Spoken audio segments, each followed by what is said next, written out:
So you want to go faster at Kelowna Karting? Well, here's how.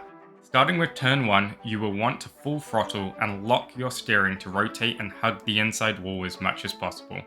You will want your rear to slip out to achieve this.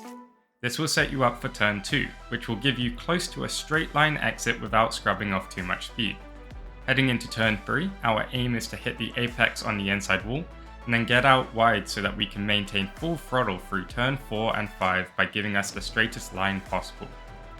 Note, you'll notice you have not done the correct angle into turn 4 and 5 if you feel the rear loosen under full throttle. Now setting up for turn 6, the infamous hairpin.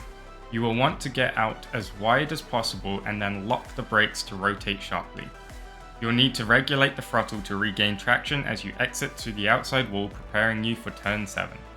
On turn 7, you'll touch the brakes ever so lightly to loosen the rear. You'll then hug the outside wall and then lock your steering to the left with full throttle to hit the apex of turn 8, which then should lead you into the apex of turn 9. You'll need to maintain as much speed through this turn as possible, so try not to oversteer on the exit. Now for turn 10 and 11, you'll hug as close to the inside of the wall as possible, as there is a little more traction and so that you will shorten the distance to the finish line. And then when all said and done, this is what a mid 25-second lap looks like.